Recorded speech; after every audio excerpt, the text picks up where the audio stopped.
Chers amis, bonjour.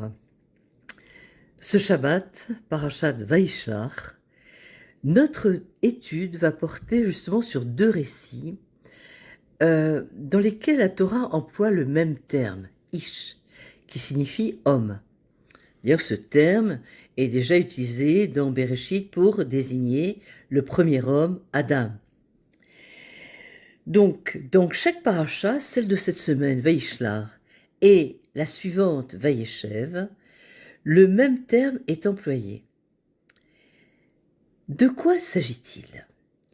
Dans la paracha Vaïshlach, on trouve le terme Ish qui signifie homme, comme on a dit, dans le verset suivant. Yaakov resta seul et un homme lutta avec lui jusqu'à l'aube. Rashi explique que cet homme était l'ange spirituel de Esav. Autrement dit, ce combat nocturne entre Yaakov et ce mystérieux homme s'inscrivait dans la lutte qui opposait Yaakov à son frère Esav. On sait que justement cet ange d'Esav représente la force spirituelle d'Édom, la racine de Rome, la lutte entre la matérialité guerrière et la spiritualité d'Israël. Pourtant, dans Vaïeshev, c'est-à-dire la paracha de la semaine prochaine, on retrouve exactement le même terme. C'est-à-dire, Yaakov a été envoyé par son Yosef a été envoyé par son père Yaakov rendre visite à ses frères pour s'assurer de leur bien-être. Malgré l'aversion que lui portaient ses frères, Yosef a pourtant entrepris le voyage, mais s'est perdu en chemin.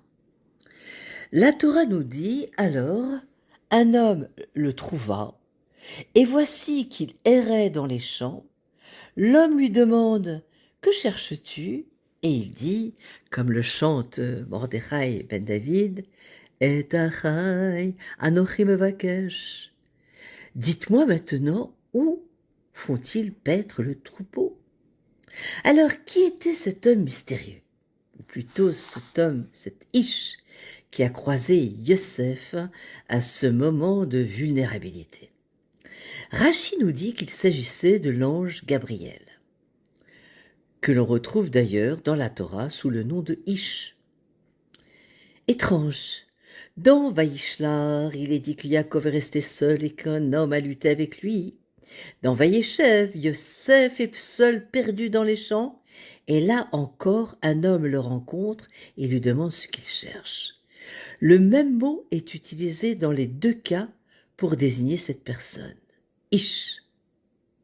Pourtant, dans Vaïeshev, Rashi l'identifie à l'ange Gabriel et dans Vaïshlach à l'ange d'Esav.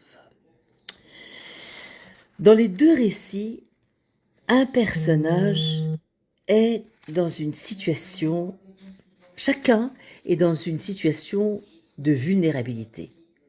Dans Vaïshlach, Yaakov est seul au milieu de la nuit. Il est loin de chez lui depuis 34 ans. Il a affaire à un criminel de haut vol qui ne lui veut que du mal. Dans Vaïeshev, Yosef, un jeune homme de 17 ans, est lui aussi perdu, vulnérable, orphelin de mère. Il se dirige vers ses frères qui le méprisent. Il ignore encore que ce chemin va le mener vers l'esclavage, la prison, la rupture définitive avec sa famille. Donc dans les deux récits, ce qu'il y a de commun, c'est que les deux personnes sont profondément vulnérables. Un père et son fils, Yaakov, Yosef. Tous deux rencontrent un étranger, un homme qui surgit de nulle part. La question est, que fait cet homme? Alors, voyons la différence dans les réactions. Dans le cas de Yaakov, l'homme aperçoit un homme seul au milieu de la nuit. Il se jette sur lui. Ah, il y a Yaakov au milieu de la nuit sombre. Eh bien, je vais l'attaquer. Et dans la deuxième histoire, là aussi, Yosef est seul. Un homme le rencontre, mais que lui dit, que fait cet homme? Un homme le trouva errant dans les champs et lui demande que cherches-tu? Alors vous voyez la différence. Il ne s'en prend pas à Yosef. Il n'exploite pas sa vulnérabilité. Il ne manipule pas son moment de faiblesse à ses propres fins. Au contraire, il y voit une occasion d'aider. Il demande au jeune garçon: que cherches-tu? Tu es rêveur. Je vois que tu cherches quelque chose, mais qu'est-ce que tu cherches? Comment puis-je t'aider?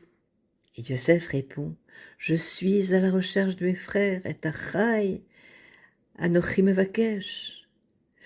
Qu'est-ce que cela veut dire? Je souhaite une relation, je recherche l'amour, le sentiment d'appartenance, la compréhension, la camaraderie, l'attachement. Rachi ne fait donc que refléter le contexte du récit. Lorsqu'un homme face à une personne vulnérable saisit l'occasion de l'agresser, cet homme, selon Rachi, est un ange d'Esav. Mais lorsqu'un homme face à une personne vulnérable saisit l'occasion de lui tendre une main aimante, un cœur bienveillant, de voir comment il peut l'accompagner dans sa quête d'amour, de famille, alors cet homme, selon Rachi, est forcément l'ange Gabriel.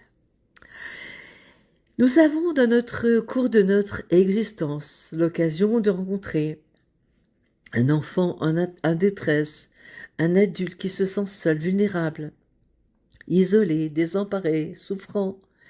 Nous les voyons dans leur vulnérabilité et nous faisons un choix. Certains d'entre nous profitons de la situation pour les exploiter, ras et shalom. D'autres vont même jusqu'à les utiliser de manière immorale, à les agresser, à les blesser, volontairement ou non, voire simplement à les juger. Mais certains d'entre nous rencontreront les mêmes personnes vulnérables et notre réponse sera: mon cher garçon, ma chère amie, dites-moi ce que vous cherchez, laissez-moi découvrir ce que vous recherchez, ce à quoi vous aspirez. Eh bien, nous devons tous choisir quel genre d'homme nous voulons être. Je peux devenir une force comme celle d'Esav, ou je peux devenir l'ange Gabriel. Alors on raconte qu'un jour, c'était la nuit de Yom Kippour, la nuit la plus sainte de l'année. Le rabbi Shneur Zalman, également connu sous le nom d'Alter Rebbe, était en prière, enveloppé de son talis, de son kittel, plongé dans sa prière, en dvekout complète avec Kadosh Baruch Hu, dvekout en union, en intimité avec Dieu. Soudain, les chassidim l'ont vu retirer précipitamment son talit et quitter la synagogue. C'était étonnant. Eh bien, le rabbi s'est rendu chez une mère qui venait d'accoucher. Le reste de la famille était à la synagogue pour prier. Personne n'était présent. Alors, le rabbi a allumé un feu, a fait réchauffer une soupe sur le feu, l'a donnée à la jeune mère qui en avait désespérément besoin.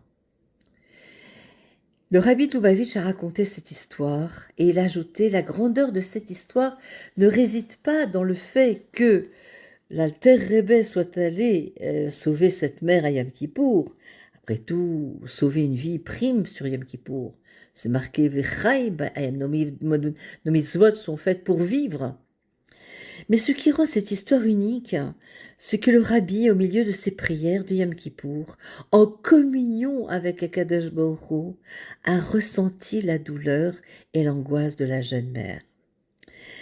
Et nombreux sont ceux qui, plongés dans Idbo de doute, la méditation, la transcendance, deviennent sourds aux cris d'une mère et de son bébé.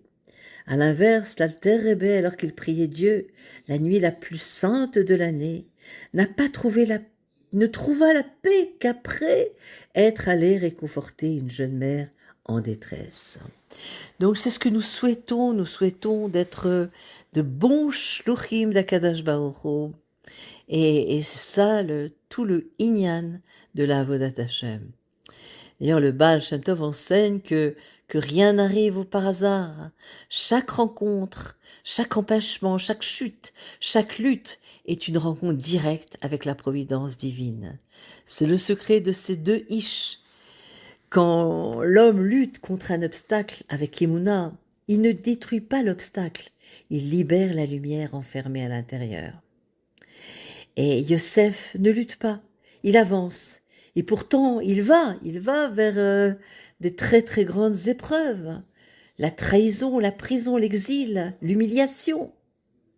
Mais toute la voda, c'était de faire descendre la lumière divine dans les endroits les plus bas. C'est exactement ce que Dieu veut de nous. Et c'était ça la volonté. Pourquoi Dieu a-t-il créé un monde? Est-ce qu'il avait besoin de créer un monde? Non, il a une mitave Akadosh Baruch Hu dira Patartonim. Il avait cette envie, une tava, d'avoir une demeure ici-bas sur cette terre. Alors c'est vrai, on n'a plus le Beth Amikdash, il est en construction là-haut, il va descendre bientôt. Mais chaque mitzvah, chaque bonne action, chaque main tendue vers l'autre, eh bien, pose une pierre pour la construction de ce troisième temple qui sera indestructible, tel le peuple juif, pour servir Akadosh Baruch Hu. Je vous souhaite Shabbat Shalom, Umevorach.